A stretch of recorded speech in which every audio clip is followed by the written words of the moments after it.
Very good morning, patrons and subscribers. We'll start the dollar Swiss because this is our current trade setup. You would have seen in Discord, and our entry was here based on the ATR target short. So what happened is that we had fallen, taken out a lot of stops, and we did this big dump, and now we're back above the ATR target short. So our weekly open is a trade to ATR target short or long, and that's like the trade of the week. You know, we shouldn't really be exceeding ATR target, for a long or the short, and we had below, and that's the logic. So condition one, stop loss cluster probe.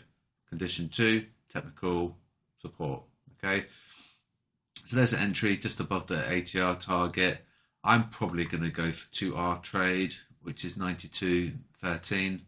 Not that far away. Note the SLC above is at 92.30. So getting a 2R trade seems fairly logical, because if we were to aim for 3R, we might not get to 3R because of that stop loss cluster. That might be job done, and then we can fall. So I'm going to look for 2R, which is okay. It's not fantastic, but 2R is okay.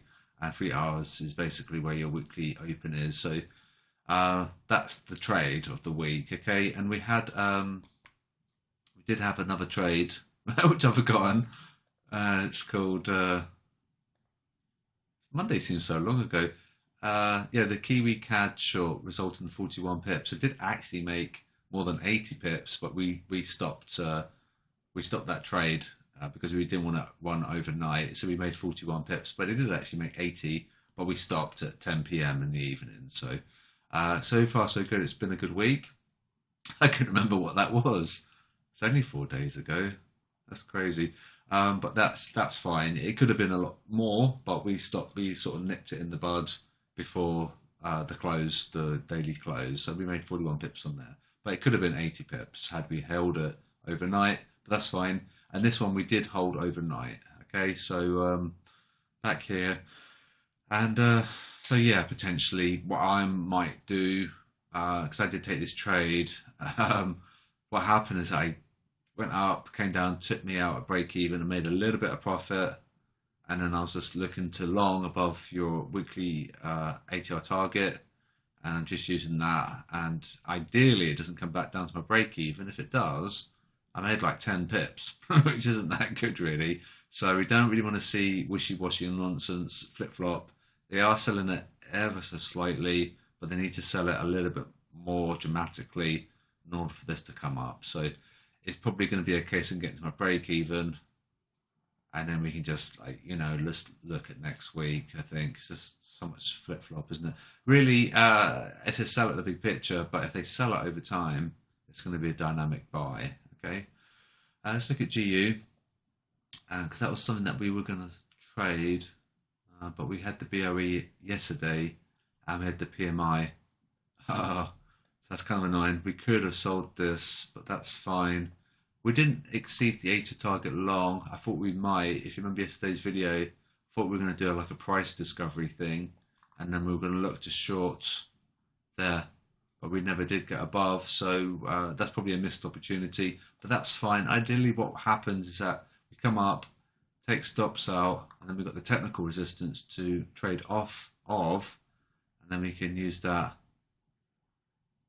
as a trade, but it looks like we're going to get the SLC below now, which is fine. Note that we didn't take out the stop loss cluster, and so that was obviously condition one not satisfied, condition two also not satisfied, so we didn't have the trade set up there. Had we have exceeded the ATR target, taken our stops, then we could look for a short, but however I think we might not be job done, and it might still want to come up there 123.50, and I guess we just make it a really quick video today. Just look at dollar Swiss and GU, and then on Monday we can look at some proper setups. We can do a really good scan of the currency pairs, and we can have a look.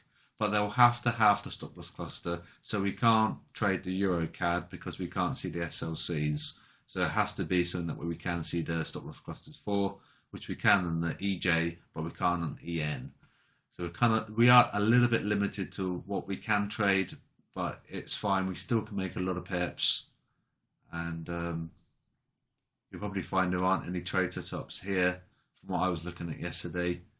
And if we spot anything, then you know, let you guys know. Weekly open to MR1 potentially there, but it's not going to satisfy our oversold, overbought, oversold conditions.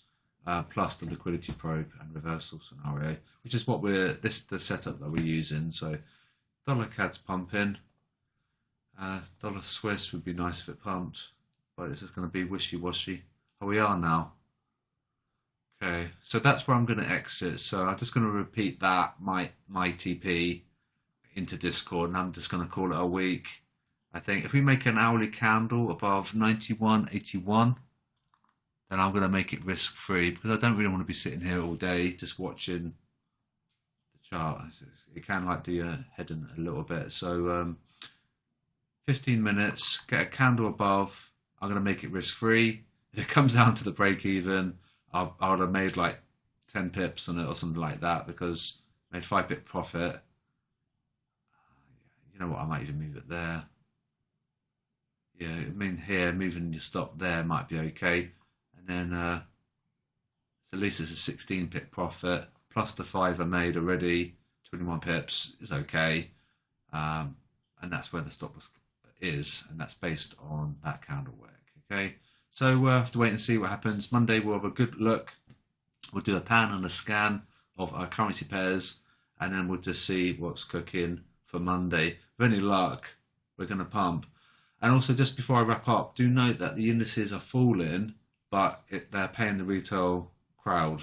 So there's something up, and I think what might be the case is that there's something that could be brewing that's causing a little bit of risk off, but I couldn't find anything on Twitter. So I think there might be withholding information from the public, potentially. And if so, the dollar's probably going to appreciate quite well, and we might get to our 2-hour target. If so, that would be a really good trade.